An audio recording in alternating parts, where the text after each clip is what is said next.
to the CG Pro podcast. And thank you everybody for joining us. We're here another episode.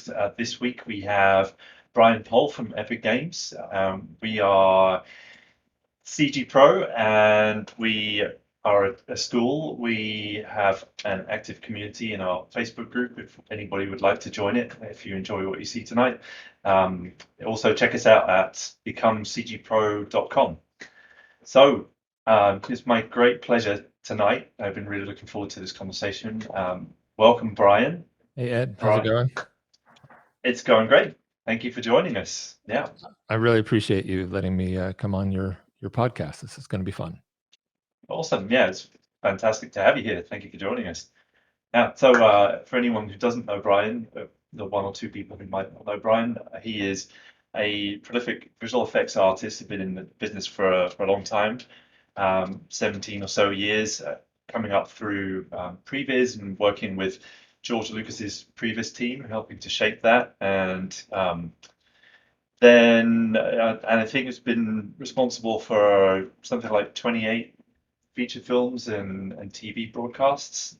On the way to joining Epic Games in 2017, and probably a lot of people here will know Brian for his work in the Fellowship, being the technical program manager and administrative dean for the Epic Fellowship. So yeah, Brian, welcome. It's great to have you here. I appreciate that very much. I'm looking forward to our conversation. Excellent. Well, I would like to start this off just by kind of asking you about what got this started for you, and what kind of inspired you in the beginning to get into this industry, this wonderful industry. Well, it's certainly not easy. I can attest to that, but I've always had a fascination for film and animation, and I always wanted to work within this field for pretty much as long back as I can remember. So, there was a certain drive that was always there. And when I went to school, I took a small detour to go into the military for a couple of years first, kind of help get me through school. But after completing that, I kind of went, left active duty and went right back into the stream of things and started working for various companies doing, broadcast design work, which was what I, got a degree in. Basically, it was a commercial art major with a telecom minor. And back in 1989, this was using some pretty primitive technology compared to what we have today, but it was enough to, really fascinate me about the whole subject. And I started working for various TV stations, doing the old flying logo thing, something that I think most people from my generation got their start on. I was using, packages like Electric Image and, Strata 3D on the Macintosh, and also Crystal Topaz, and a number of programs that, like, most people listening are probably like, what are those? So, but they were very early on packages. And I eventually, after, kind of having my own business for a while, doing broadcast graphics and design, I kind of felt like I needed to have a boost in my skill set. So I came out to Los Angeles to go to school at Noman School of Visual Effects. Right. And great school. And I got into their certificate program and made it into the third semester. And I, over the summer, wound up basically, giving my demo reel to a company in LA called Reality Check Studios. And it was interesting because it turned out, unbeknownst to me, that we had bid on a project against one another. When I was back in the Midwest, there was a company in the Midwest that, was doing kind of like telecom services and broadcast sports graphics and such. And we both bid on the package. They ultimately got the job, but they also, in the process of doing so, got to see the other people bidding on the package, and they saw my work back then. So when I wound up submitting my demo reel while I was a student at Noman, they're like, "Hey, we know you." I was like, "Really?" So I went in and had the interview and wound up getting, a contract position to just, do more flying logos, but for reality check. And it was at that point that I, met several, movers and shakers in the industry, and I met some of the supervisors that were working um, up at Lucasfilm at the ranch, David Dezoritz being one of them, and asked him, the age-old question, how do I get a job Yeah. working for Lucasfilm, which was not, an easy task. But I had done some previs for David on Behind Enemy Lines, which was a, film. We did that previs with EI, Electric Image. And he said, "Well, come on up. We'll give you a shot. You can come and work, and we'll test you out for a couple weeks. And if you make the grade, we'll see about keeping you on board." So I went up to San Francisco and stayed in a hotel room for a couple of weeks. Working for like as a test trial run for Lucasfilm, and I got the gig. And I worked on, previs for Attack of the Clones, and um, it kind of was the starting point of everything for me, because the whole idea of doing previs was really exciting for me. It was filmmaking during the happy stage of the process, up front in pre-production, when there's lots of money to be spent and everybody's excited and ideas are flowing. Yeah. So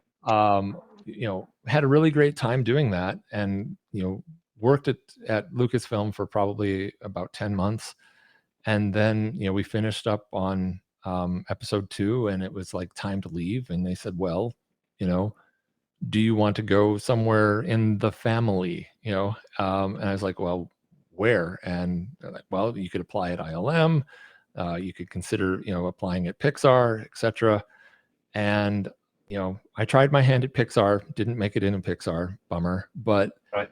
I applied at ILM and got a position there working in their previs team, with their art department. And I worked on a bunch of films there. Stayed at the ranch for about 2.5 years, or excuse me, up at Lucasfilm, ILM for 2.5 years to 3 years. And that was right when ILM was about ready to, all merge into a single company and move into the Presidio. So they were at this stage of like restructuring their company. And I just kind of felt, all right, maybe it's time to move again. And I came back, to LA and went to work for Digital Domain, and then for Sony ImageWorks, and then ultimately I wound up going back to work with David Dezoritz again, and we formed our own previs company. We did previs, persistence of vision, POV previs. We did that for like 7 years, and then I started the whole process of kind of like working with software companies. I started working with Autodesk for a while, did it about 3 years with Autodesk in their team, and then went back into the industry again. And then now here I am, I'm at Epic, and I was doing technical account management first. And then, I wanted to, I was also simultaneously helping out the training and educational teams. And I was like, I just think I want to concentrate my efforts there. And I transferred over into the educational department, and we started the whole fellowship. Linda Selheim and myself, we kind of drummed up and conceptualized the idea of the fellowship, and it's been fellowship ever since. And we did the 6 cohorts, and now we're making more, and we're pushing all that forward. Big everything there in a nutshell. Happy? Yeah, basically job done. Awesome, thanks.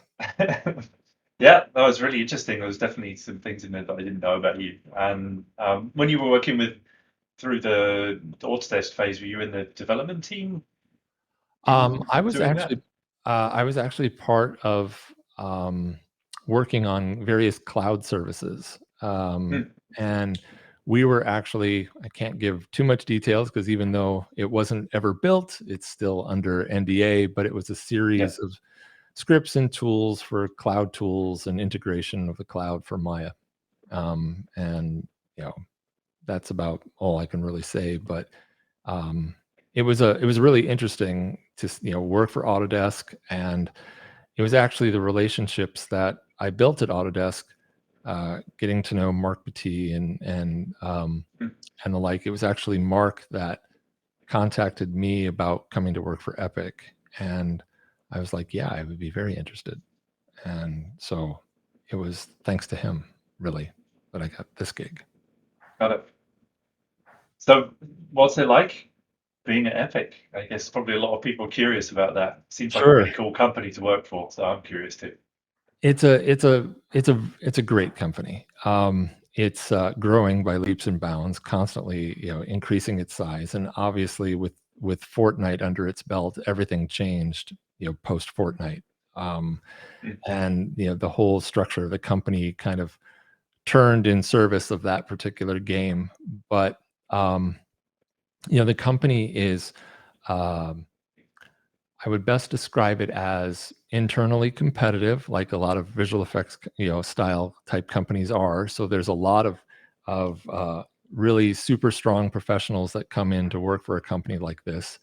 So it can be a little bit intimidating at times, because there's some incredibly talented people that work at this company, and they're so brilliant, so smart, with their skills. But the company is organizationally very approachable. All of its management, prides itself in saying, "Hey, if you want to, talk to your, next line upper level supervisors and such, they have a nice open door for people to be able to talk, you know, to anybody really in management. They're very friendly that way. They're very diverse. Um, you know, um, Good ratio of men and women that work for the company. I find them to be a very progressive company. The boss is also very altruistic, works and gives to various charities, and it's just, I like it. It's a really solid pleasure to work there. But it comes across in outwardly, I think, as well. And being a training partner with Epic is equally a very lovely experience. It seems, very supportive of what we're doing, and yeah, I can only imagine having a glimpse at that, what it's like working there. So very cool. Yeah, Um, just the whole situation with the whole COVID situation when that happened. Epic was very fast to respond and allowed us employees to work from home very easily. And it was through that whole situation that the fellowship was, birthed out of. It was like at first a means to help counter people who were furloughed and lost their jobs due to the pandemic. So Epic saw it as an opportunity. Hey, let's reskill and train people during this time. And I think it worked out pretty well for a lot of people. yeah, it certainly seems to have done for sure. Yeah, can you tell us any more about how it kind of began? It was a direct result of the furloughing and people going home at the beginning of the pandemic? Well, the Was it kind idea, of yeah, upper management was like, hey, this is a great opportunity. People are now at home. They're going to be looking for something to do. Why don't we why don't we help train people and let's reskill people? So the idea was, let's create a program that can be entirely virtually delivered. And the challenge, of course, was how do you make it, exciting and fun, and drive a community and that kind of thing. And so we did a pilot program with 15 people, and about another 10 people who were like auditing the, everything. And we were in constant, engagement with these folks, helping them and having them help us develop the program as well. So everybody who was a part of the original pilot was really instrumental in helping us make the program better. But um, After the pilot, we immediately jumped from doing 15 to 25 people to upper management saying, "Okay, you need to up this up, more people." And we first said, "Okay, we'll do 50," and they're like, "No, no, no, you need to do at least 100 at a time." And that scared us. We were really concerned about being able to do 100 people, because wrangling 100 people virtually and having them stay interested and excited about the program was like a little bit alarming. It's like, how are we going to do this? And so we just continued to develop the program with increase the number of classes. We had lots of guest speakers that came into the mix. We would have past graduates come and talk. We would do what we call face sessions, which were bringing employers in to allow them to speak to the alumni and to students who are currently in a fellowship about different job opportunities and openings within their company. And all of this was all glued together with Slack and a communications platform that to this day is still humming along. People are in it, and all the graduates have access to one another in a unified Slack workspace. So there's now job channels in there, and there's topic specific channels. If you have questions, past instructors, current instructors, TAs, and alumni pretty much all help one another answer questions about various things and issues and problems they might be having. So it's still humming along pretty well. It's kind of taken on a life of its own. Yep. Yeah, we had to kind of take a small break at the end of last year.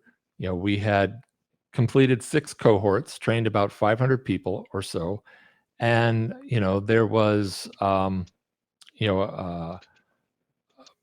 little bit of a mindset from the company. Okay, we know that eventually the pandemic will be over, and here we are still at 2+ years. We're waiting for this to finally finish. But they're like, okay, we're going to have to start sunsetting a few things. The first 6 cohorts, we provided a stipend for folks to allow them to be actually paid while going through the fellowship, which again was super beneficial for people who weren't with a job. But that particular incentive at this time, like I said, has been discontinued. That doesn't mean that it might, some form of financial existence might not come back into existence again in the future, but it might be in a different form or a different way. But for right now, the program is no longer stipend. So it is more. Well, we did some surveys, and actually, a lot of fellows who graduated said that the stipend was obviously super helpful for them, but it wasn't the driving factor for them. For them, it was learning Unreal, getting familiar with the program. A lot of people were generating all these short films. They wanted to take part of that and create something cool themselves. And for them, it was the experience, going through the program. And from what I hear, a lot of people are, using all that to their advantage. They've got, people have gotten jobs. There's folks that have done a number of short films. We've had some short films win awards that have come out of doing the program. So I'm really super proud of what a lot of the alumni have been able to accomplish, and I only expect more great things from them.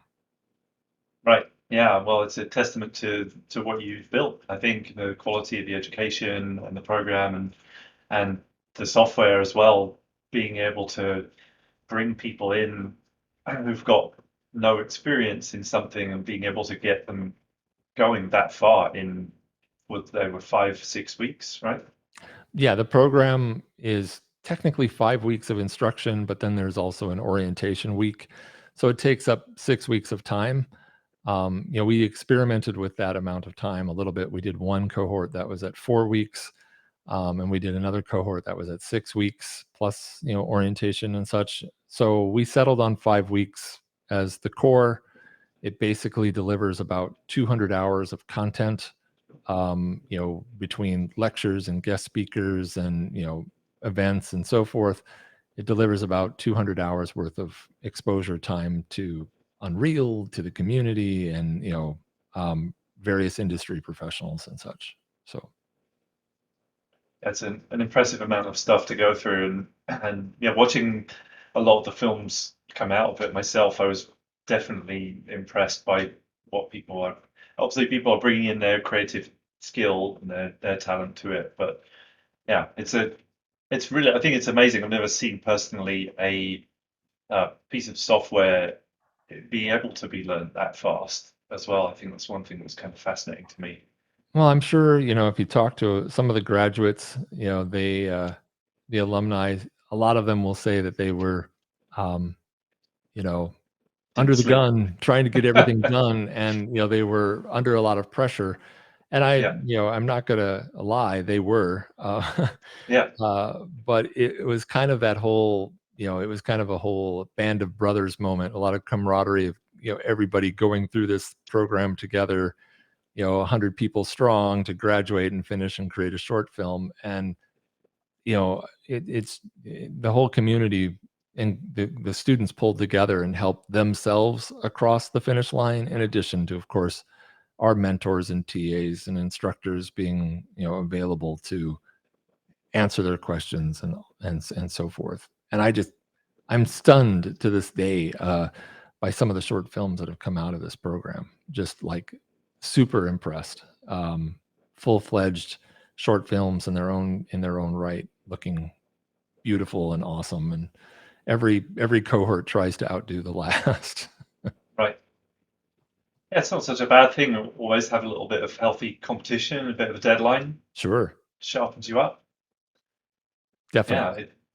I think it's a great way of getting something done. I think when you have too much time, sometimes you don't finish the thing that you're doing if you have an unending amount of time. So having be that short, I'm sure it's a little painful sometimes for some people, but it definitely accomplished creating something beautiful and yeah, really really excited to see what people have done with it afterwards as well. And I know that a lot of people have, as you said, have gone on, got jobs, changed careers, Yep. and used it to help their processes. Yes, definitely. And we want to help more people. There are, um, you know, the intention. Let me put it into perspective. When we opened up the program and we did a global application, we had over 6,000 people apply, and we only had the application open for like 4 days. Mm, And so we had to close things down application wise. And I know that there were a lot of people who were struggling with this because how do I apply and how do I get in and um, this seems really difficult and complicated. And I felt a lot of empathy towards these people because I wanted them to get into the program and try. But we had, of course, limited slots available, and we were deluged with the number of applicants. So we wound up pulling from that global applicant pool for creating these 6 cohorts that we did. Um, so it I just want to say out there to everybody who tried to apply, my apologies, that if it was difficult or challenging. So we're trying to address that, moving forward. And, we still plan to be offering more fellowships in 2022. Um, but my bosses have, of course, asked me, let's scale this program. How can we scale this program? And this has been a challenge for myself to work through and figure out with my boss, Julie Lottering. She's been amazing, with some of the concepts and ideas that she's come up with for helping us scale this program. And a lot of it, I can't go into too much details yet, because we're not announcing the full program until April. But we're doing a lot of work with partners, training partner facilities that we're building relationships with, and that the intention is to help disseminate the fellowship as a bundled curriculum to other facilities around the globe, and so that other places can offer fellowships of or a type of fellowship experience that can either directly follow what we're building, or modify our curriculum to something a little more attuned to what they you know how their school operates. So there's going to be more on this coming up in the future, but this is going to be a way for us to address and route more people into this style of training and teaching and programs. So stay tuned for more of this. A lot of these issues will be addressed And I think that will be greatly appreciated. I hope. I'm sure it will be. Yeah, I'm uh, for want of a better way of saying it, I'm very excited about that, obviously. Sure. So Yes. I'm looking forward to seeing what that turns into, and we'll certainly share far and wide when we're able to as well. Right. Um, yeah, very exciting time, and it's yeah, thanks for sharing what you can with that. I know that it's a lot of it's in development, but I appreciate you sharing with our listeners because I'm sure that a lot of people very curious out there, and the people are very excited by real time and by what it's capable of, and Epic is a real industry leader in that respect, in you guys educationally as well. I mean, we've certainly learned a lot and been inspired a lot by what you've done. So yeah, it's a really exciting time, and um, yeah, what are your thoughts anyway at the moment in terms of real time and how it's influenced filmmaking? Because you've been around this stuff a lot for quite a long time, Sure. obviously through previs, which is where a lot of this was initially used a lot. And I was too, in going through Jungle Book and Lion King and things like that. You start Yeah. to use game engines more seriously. How you've been in previs for even longer than that, and you must have seen a huge impact in the world of filmmaking. Oh yeah. I mean, uh, when we tried to get previs, as a off the ground, there were a number of companies, the early pioneers. You had Pixel Liberation Front, you had Proof and Halon and Third Floor and Persistence of Vision, and it was our goal to kind of make previs a household word, Mm, for the filmmaking process.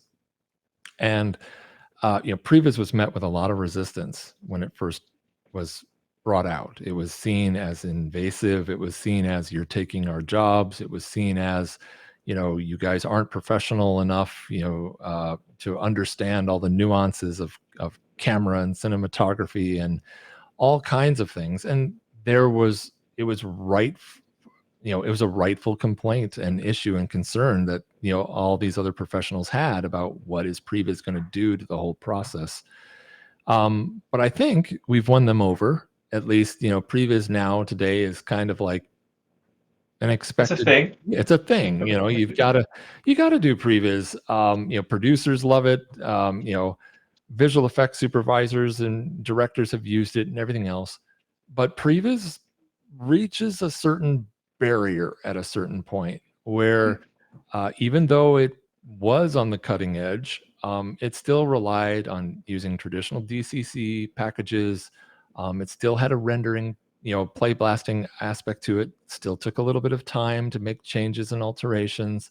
Nothing was in real time, and everything was edited, within editorial. And so that the previous process works, but it can still take a little time. So now, with the advent of real time, um,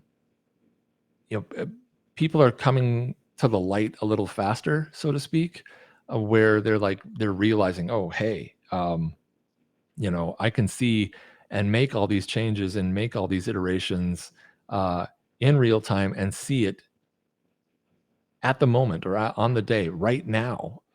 And if you're doing something like first unit previs, where you've got a director and a camera and inside of a tracking volume and perhaps somebody even in a mocap suit, you can block out and prep and think out shots, you know interactively with the director and cameraman and cinematographer, and mocap actor present. Um, and then it can all be stitched together into a sequence inside of sequencer. And the end result by the end of the day can be a full-fledged cut, a full sequence, blocking out a lot of actions and movement that a traditional keyframed based previs artist would potentially take several days or even weeks to complete.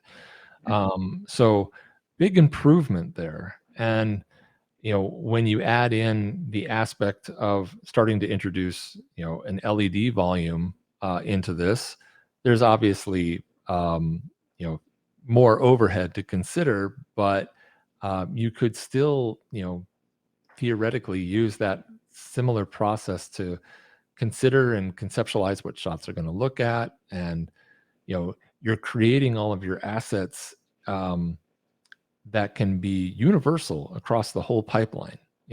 Back in the day, you create previs assets, they're low resolution, they're chunky. Nobody's going to use these in final visual effects. And it's not based off of truth, meaning, we might not have the actual stage when we're doing previs, or, the set, or, the location is not perfect. Maybe if you're lucky, you might get some camera data out of previs, but ultimately, what did visual effects supervisors do? They look at the previs, they see the sequence, they give a thumbs up, wow, that's awesome, and then they just proceed to crumple, crumple, crumple, toss over Yeah. the shoulder, let's start over. So, the thought with a game engine is, hey, let's start building assets up front in pre-production that are vetted and approved by the production designer and the visual effects department, and you put the emphasis in pre-production rather than in post-production. And you go on to the set during production armed, ready, and you have a series of assets that follow you through the entire pipeline. That's not something that we had in the previous workflow. It's changed, and this is a huge benefit, but it requires a shift in mindset. It requires a shift in mindset from the producer, who's been classically trained to save your money, to post, fix it in post. And so we're having to retrain these producers to think, hey, take some preliminary earlier steps to do this in pre-production, and shift the emphasis, from post into pre-production and production, rather than production and fixing it in post. Because if you do that in post, you have the potential of what I call bifurcating the creative process. You've got something that's all being done in principal photography, and then you've got this black box called computer animation and CG that in the early days could take weeks and months to get a result, to see a sequence realized. Thankfully today it's faster, but still, you have a whole separate pipeline, creating something that the director has to non-interactively work with. And it can be slow. You can see, divisions of It's direction. frustrating as well, Yeah, yeah, yeah, for you know people. it. You know it. Yeah. Yeah, people, even in the previous days, it was sort of like doing post where they would have to stand over the shoulder of someone and tell them, no, like that, no, not like that, and then, or maybe they would communicate it through notes and then have to wait for rounds of that to come back and be misinterpreted. And now, like you say, we're in this state where you can all do it in the same room at the same time and iterate really quickly. And yeah, there's still challenges Right. always, but a lot less frustration, at least in some ways, because now the filmmakers can actually be more hands-on. They can actually, in sometimes literally be hands-on with moving things around and doing it the way that they want to do it instead of asking somebody else to do it. Yeah. Yeah. And again, this, like I said, it really requires a shift in mindset. The people who actually get it are the animation studios. Hmm. And it's funny is they don't need an LED wall, but they understand the process and the value of having a full-fledged story department where things are prepped and constructed much earlier in the process before it gets into the production workflow of the animation studio. So they're quite cognizant of the idea of prepping everything and preparing everything and having story fleshed out. In live action production, the schedules are much tighter and shorter. And if you have any story development, it will come for you either with your storyboard artists and or your previs team, but that's usually limited, and it's not always enough to figure out these problems. And then the next thing you know, you're in post and you're like, gosh, I wish we would have thought of this earlier before we shot all this, and now we have to do reshoots and we have to fix everything with CGI, and it grows to be a pain. Right. It's interesting you mentioned educating producers. I wonder if you could give us your thoughts on how to effectively do that.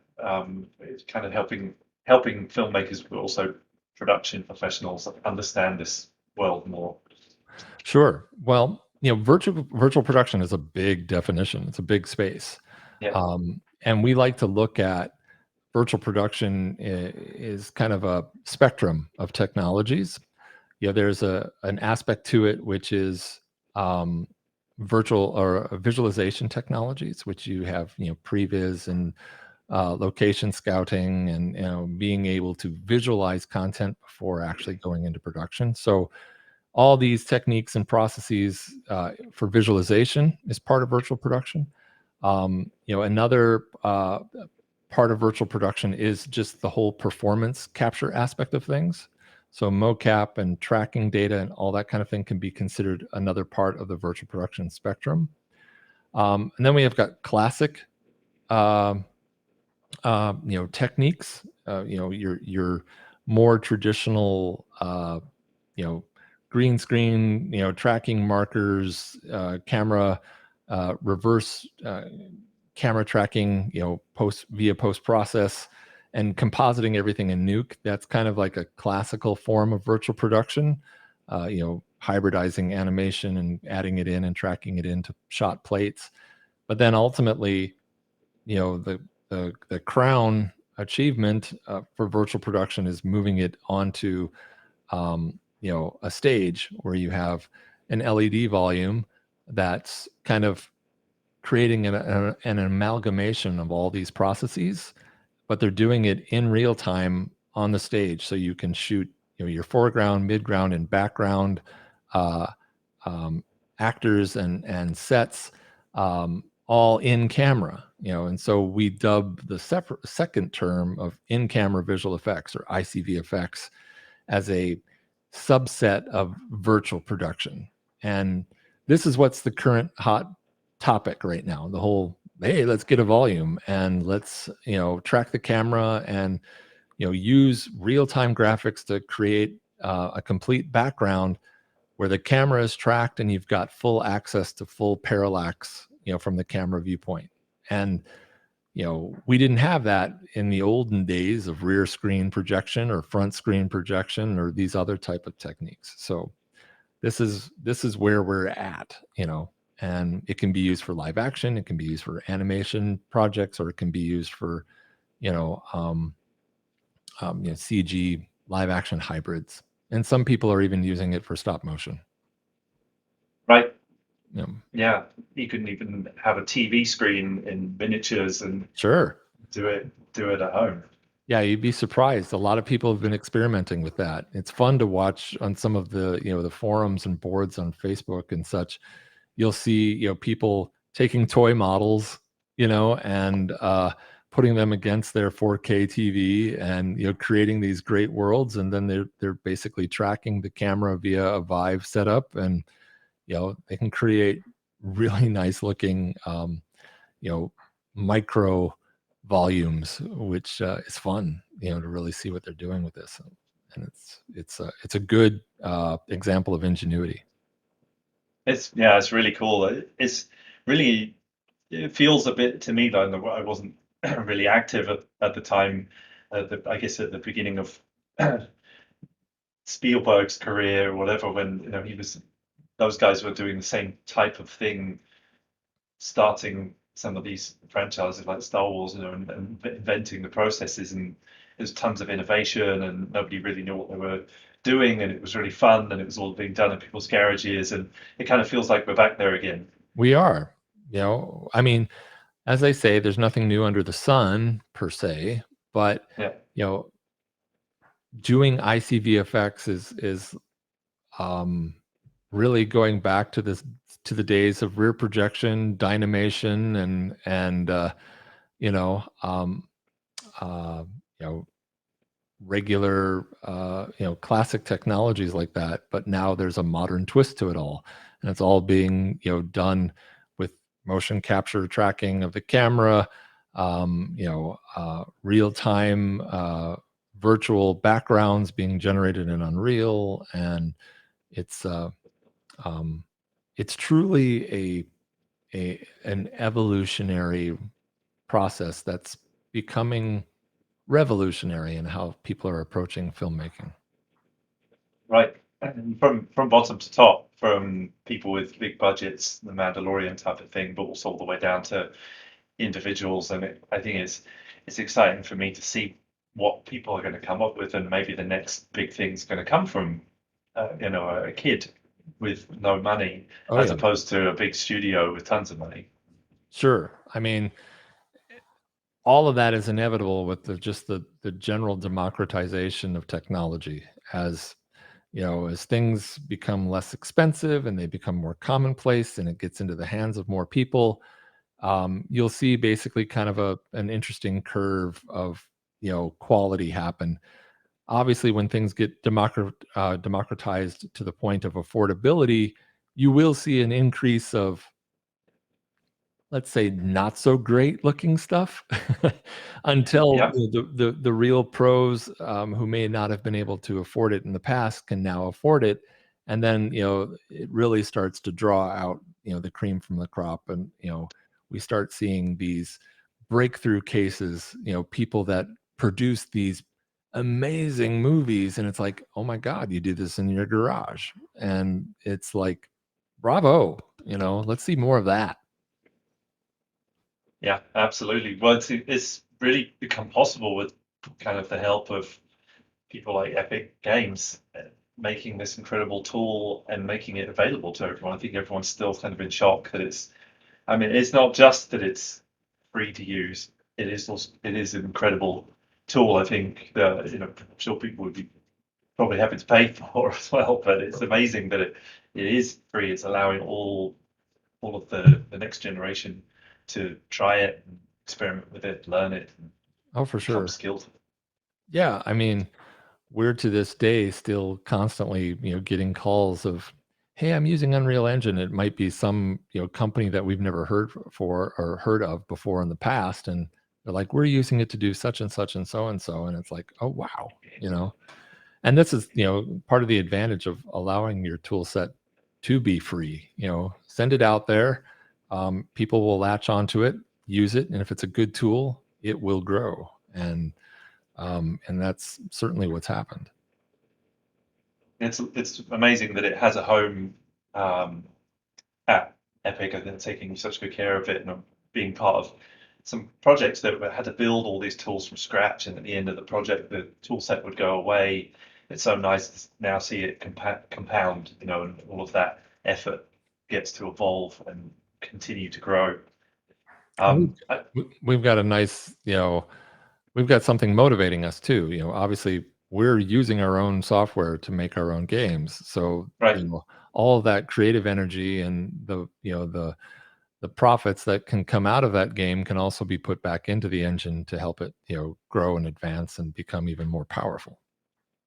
Right, yeah, it's the sort of equivalent of Pixar of today in a way, having developing Render Man and also making their own films. You guys are Sure. doing the same thing. I've got a couple of questions that have come in. Uh, One from Koina, I'm not sure if I'm saying that properly, but asking if you could speak about the growth and need for Unreal visualization artists for and film and enterprise. So maybe we can take from that we've talked a bit about film already, the enterprise side of it. There's a lot of additional work going on in other industries. Oh yeah. You know, Epic and like I said, when I first came to Epic, I was a technical account manager. Basically, that's a person that helps advocate for the client to the dev team. And we had a number of market verticals that, we addressed.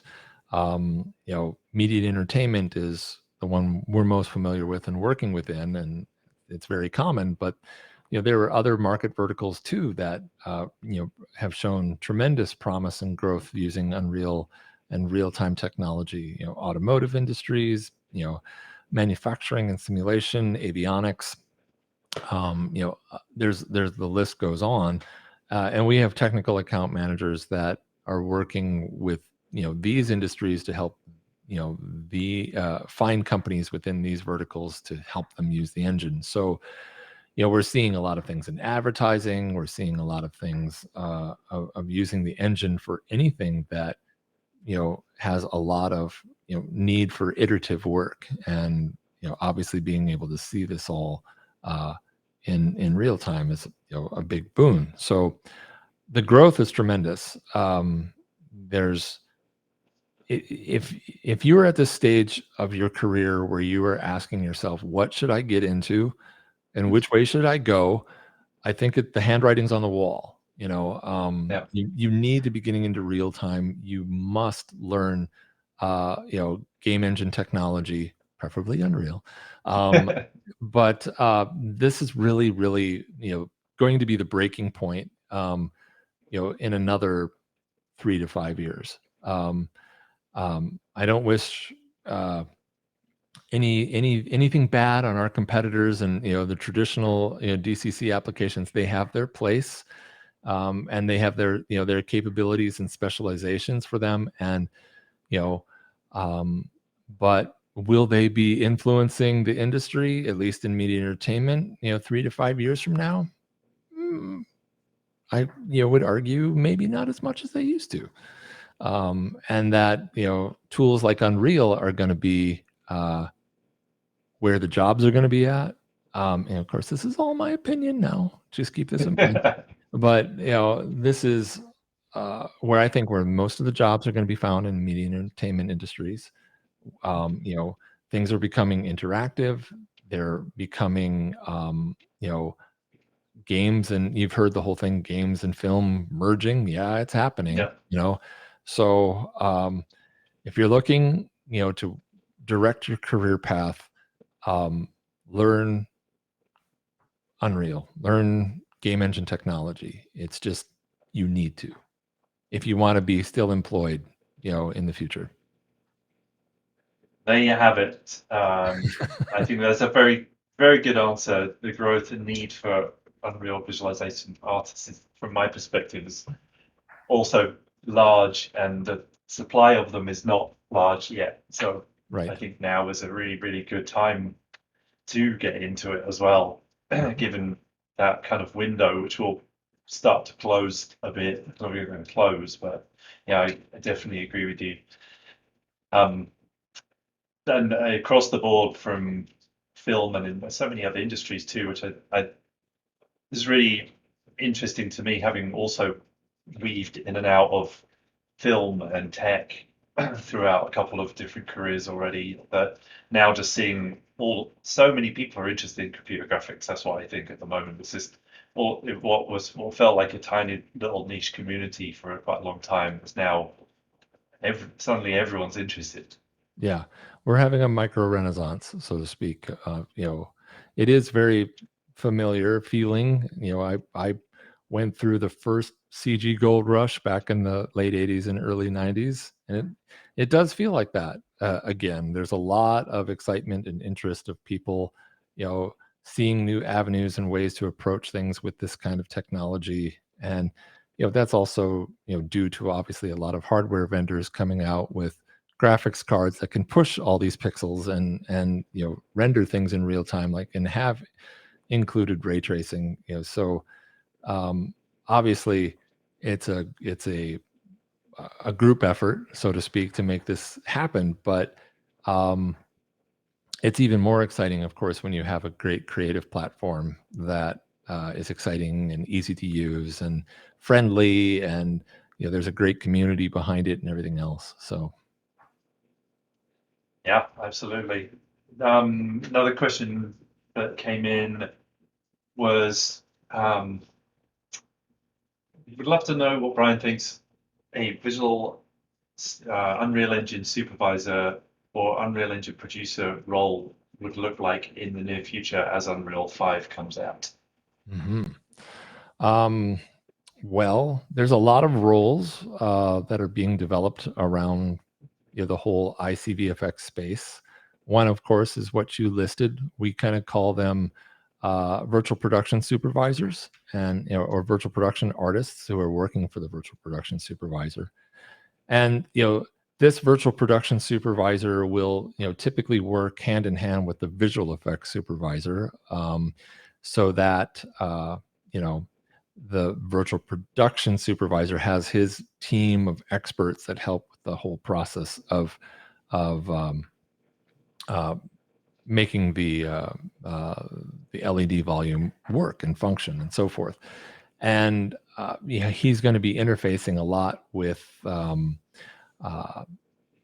what we call the VAD, the virtual art department, which is an extension of the normal art department, but they basically concentrate on translating and ingesting content from more traditional concept designers and art directors working in CAD packages and so forth. The virtual art department will absorb, ingest, and modify these assets to work in real time and work within the engine and prep them and write shaders for everything, make it all look beautiful. So the VAD is a very, very strategic and influential place to work. But the virtual production supervisor works with them. He works with other principal creatives like the cinematographer, and the whole solution for lighting. There's other roles that have to be considered. Color science is a big thing now, because you've got to have accurate color science to make sure that your wall is outputting a specific color solution that will match with your end product and what you're planning to finally deliver. So if you want to be like a virtual production colorist, that's going to become a thing. So if you've got a big desire to be be a color scientist, your day is coming. And there's other roles, obviously, people who are developers. Gosh, on an LED volume, you've got for the first time as part of the production team, you've got programmers and developers and engineers who are part of the production team now, which is not something that we normally found in the past. Because isn't it nice to have a program that has basically open source code, and if you need to make changes or modifications to things, if you have these people on your staff, you can do it. Gosh, there's more roles. There's a few more, obviously, we could go through, but the virtual production supervisor will then, of course, be working with probably the visual effects producer, and there might be there's obviously a need potentially for a producer for virtual production and a virtual production stage manager. There's all kinds of roles that we could discuss and talk about, but there's all kinds of opportunities there. Fantastic. That sounds very encouraging to a lot of people out there, either looking to change career or start their career. It's good time. Yep. Another question. I'll take one more from the gallery, and then I have another question for you. Do you know if Epic is doing more things to help with green screen work inside the engine? Yes. Well, I mean, right now in the engine as it stands, you can change the rendering of the inner frustum of the camera to not only, it can display obviously 3D content with full parallax, that you're shooting against, but you can also flip a switch and change that background to, a green screen effectively for your wall, complete with tracking markers or not, if you want them, so that you could shoot your foreground subject matter against green. There is technologies that are being developed to shoot at higher frame rates, and having LED panels that refresh at a higher refresh rate, so that you can effectively and selectively have the camera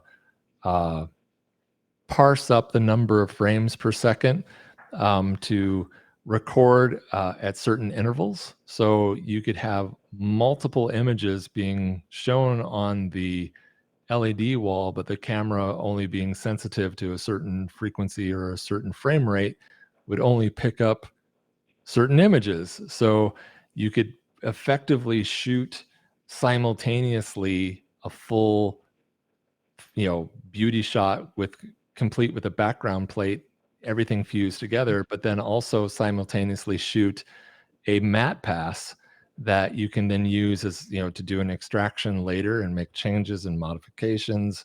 There's all kinds of cool technologies that are being looked at. So yeah, um, multi-frustum, multi-camera, and selective frame rates, ghost framing, all that kind of thing is something that are being looked at. Lots of cool stuff. Mm-hmm. What I'll take one more quick one. Somebody's asking about screenwriting and how Unreal is affecting the world of screenwriting. Sure. Some of you might have had some exposure or knowledge of what we did with Tribeca. We basically, had a dialogue with Tribeca. They were like, "Hey, we really would like to see how to use, previs to help inform the script writing process." Which is like, sure, this sounds like fun. It was basically an even more rudimentary form of pitch viz, essentially, to use a tool like Unreal to conceptually visualize, um, you know, a portion of the script like you do in previs, but have that process inform the writer. Because what we found in Tribeca was, a lot of the script writers have a mental image of what they're trying to write about, but sometimes they would need some help. And so what we did is we paired up 10 filmmakers with 10 Unreal Engine TAs, technical artists, to help them basically visualize what their script would look like. And in the process of doing this visualization, light bulbs went on, for the script writers. They're like, I never realized I wouldn't be able to see that from that angle. Or, maybe if we, place the camera over here, we can make this, more exciting. And it allowed the filmmakers a chance um, to see something in a very early form, and it was very beneficial for them. And so we did this, ramp up period of like 3 or 4 weeks of like giving them little bits of classes and talks and lectures. And then we sent a team to Tribeca for the festival, in which they got to work with their filmmakers for, 3 days, 4 days directly, to basically polish what they had been working on previously for the past 3 weeks. And, it was a very successful, very enjoyable for the filmmaker. And then at the very end, of course, they had kind of like a little mini film festival and showed off their scripts in progress.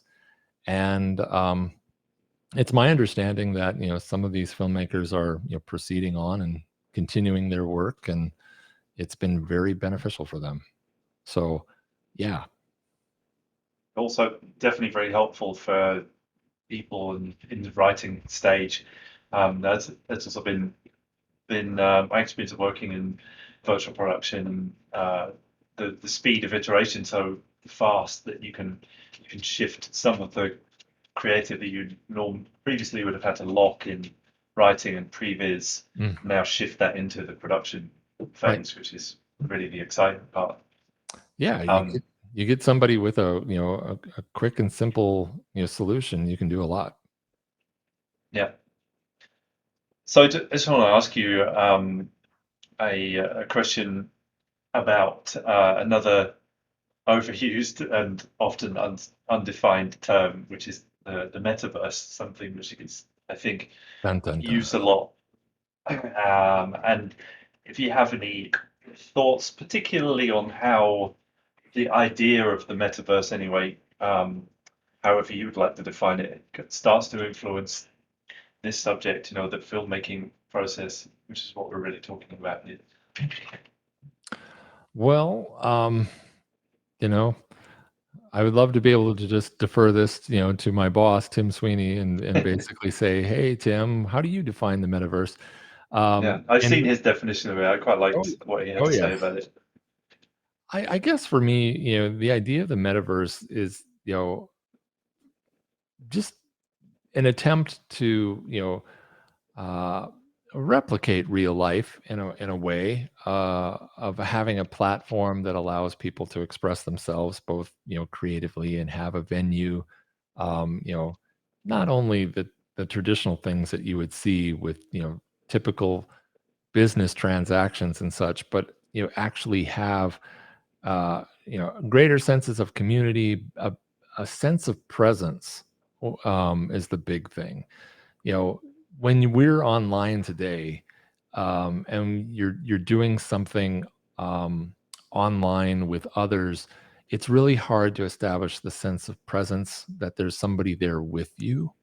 And you can do that. Obviously, you can type to them and chat with them, and maybe you'll get a little bubble that'll pop up if you're doing and using avatars and that kind of thing. But I think Fortnite, gave us a really good glimpse of what the metaverse can look like.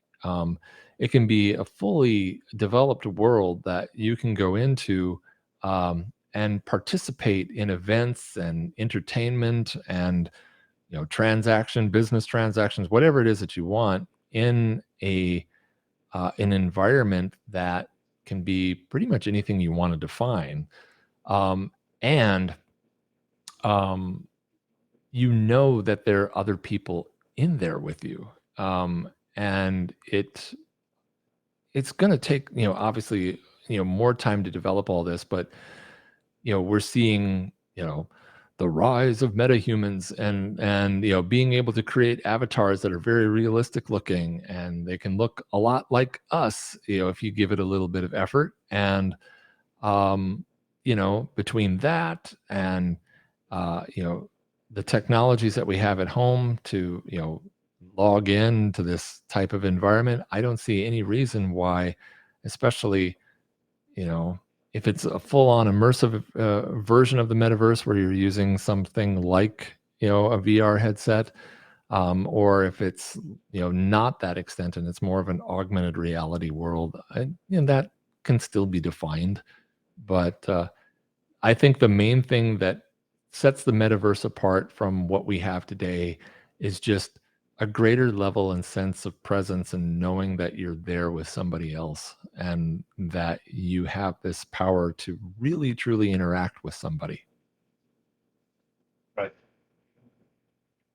It sounds like a seems like a a great idea to be able to create in that kind of world. And even though to some extent you can already using greater tools to actually do more together, to be able to create things together that persist in that world that maybe you can share outside that world as well in the real world. It's Hmm. yeah, good Yeah. place to be able to collaborate and make stuff. Oh, sure. And, what's cool too about something like a tool like Unreal and the advent of the metaverse is, the ability to, like in Unreal, you can have a multi-user session where you're working with somebody, in the same creative session as you, but they're somewhere else on the planet. So you've got directors and you have other creatives. You could all be working in session together to build a much like you do on a regular stage today. You've got somebody that's creating the set. You've got other people who are moving the lights. You've got other folks that are running the camera. And I think in a metaverse, scenario, um, you know, you'll be able to do that, because you'll have that sense of presence more. You'll be able to see things develop, right in front of you, and it'll be in real time. And I think that that's a huge benefit. And in some senses, it's here already, as you Oh can, yeah. as you said, do a multi-user session and create across the planet in Unreal Engine, make a movie in it. Basically, it's the avatar part of it maybe need a little work, but certainly feeling like you're there and being able to collaborate together, it's a very rich tool set. And You can do The a hard lot. thing about it is it's still at this stage chaotic. Mm, Um, you know, there has to be certain forms of restriction, in these types of settings to be able to yeah, say, you do this job, but only do this job. You can't do these things. So it's weird. You don't want to restrict freedom so much that people lose interest, but at the same time, if you are working on something collaboratively together in session, user session of some sort, there has to be rules. Otherwise, yeah, it's a blur, seeing things move if you don't have control over them. yeah. It's like being in a band and getting everyone to write a song at the same time. It doesn't really work. Exactly. Yeah, for sure. Cool. Well, we've been an hour, so I want to respect your time and I've thank got as much you. time as you want. Don't worry about it. But if we have to close, I understand that too. I'm having Okay. Well, in that case, I do have another question.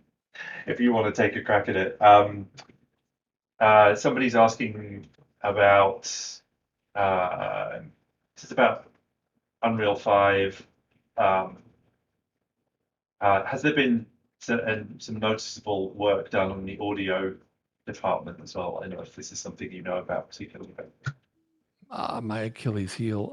No, I Yeah, don't. Unfortunately, audio is not, my area of expertise.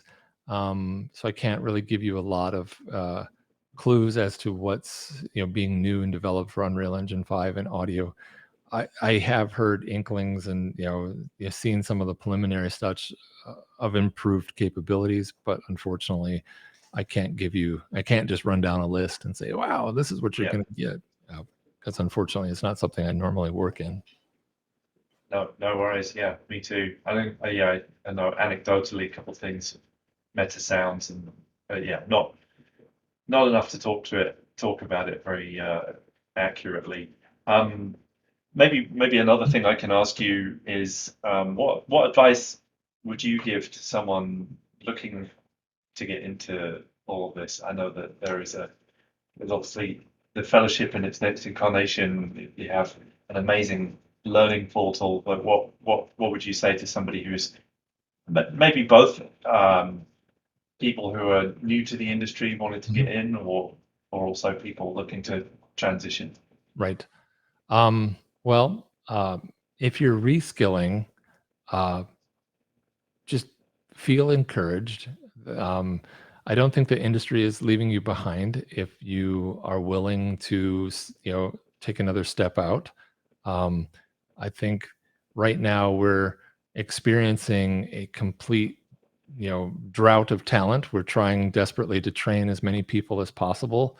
So there's huge opportunities for you if you want to learn this technology and you're willing to, put in the work to, you know, make that switch.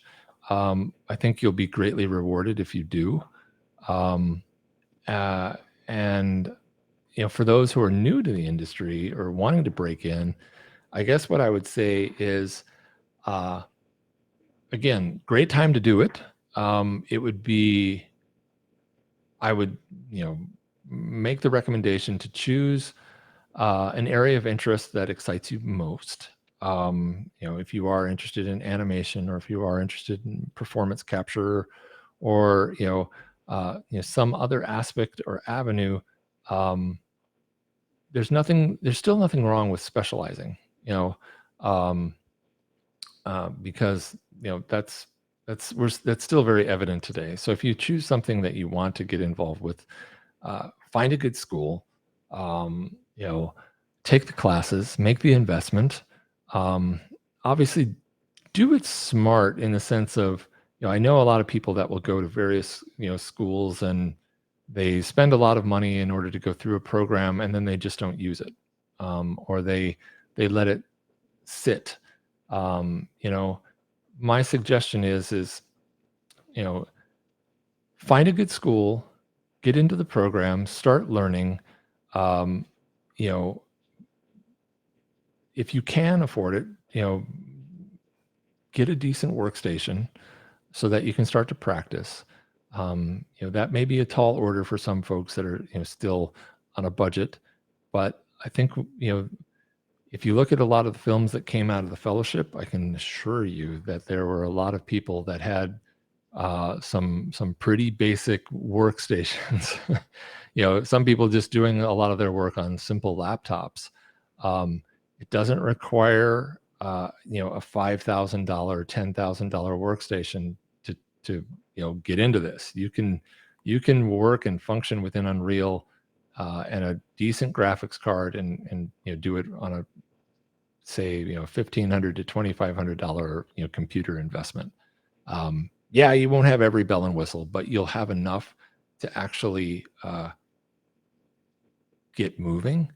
And most above all, don't I mean, if you're wanting to be a creative, you have different career paths that you can go down to. But if you want to be a creative and you're actually creating something like films or something like along that nature, don't get too wrapped up around the hardware so much that, oh, if I don't have the latest this or that, I can't make anything. That's ridiculous. You can make anything you want. You just have to detach yourself from your perfectionistic nature. I'm speaking from myself too, because I've Sounds like you're struggled. talking I've to me struggled too. with that. Yeah, it's like, oh gosh, I don't know if I can do this. Stop that kind of thinking. Divorce yourself from it and say, look, I'm going to go out. I'm going to take what I have and I'm going to make something with it. Get out there, create, make art, get feedback, take that information and improve and iterate yourself with your skills, and get into community, talk with people.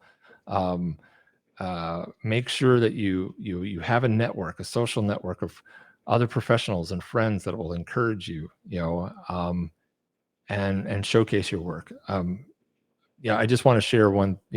We've had, like I said, we've had people who've come into the fellowship who've never touched Unreal, and they've proceeded to create short films, and some of them have gone on to actually win awards.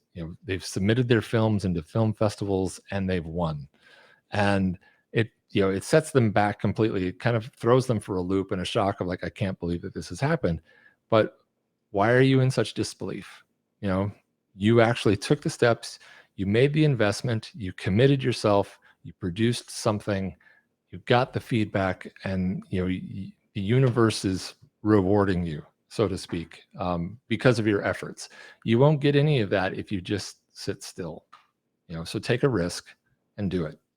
Simple. I couldn't have put it better myself. That's great advice. Thank you. I know that a lot of people listening will be in that position of thinking, probably feeling like I did at the beginning of my visual effects career, like there's this giant mountain that you have to climb, and it's really only special people that get to go up there, and all of that Mm-mm. kind of stuff.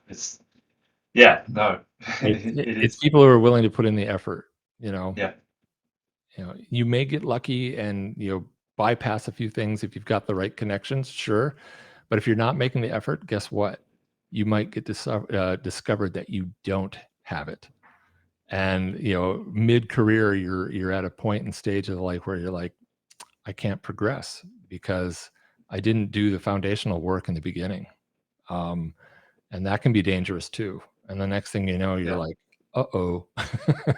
right. Then you're finding yourself having to go through the process again and get reskilled. So, Yeah, it's like it doesn't stop, right? It doesn't. You don't get to just do that one course at the beginning of your career and then you're good. You have to, if you don't if you don't keep growing, basically you kind of get pushed out the way a little bit as the world evolves. And if you don't, then you find, in my experience, life comes at you with something that makes you grow, and it's a lot less pleasant than if you choose to do it yourself. sure, absolutely. Yeah, and it's also, but for me, it's been the source of fun as well. When I've had like the odd plateau in the middle, I've found that often that's been because I haven't been pushing myself. I haven't been growing. I've kind of sat back a bit and not invested in my growth continually. I think it's and reigniting that, which I'm so grateful to the this renaissance for as well, because it really has just brought so much new energy into our industries Hmm. that it's made it all easier to do that. Yep. because there's so much innovation going on. There's so many new things to learn. It's like it's hard not to at the moment. Right. Yeah. Completely agree. Awesome. Well, thank you so much for joining us and for staying on It's been a longer and pleasure. answering questions. Thank you. Yeah, I really appreciate it.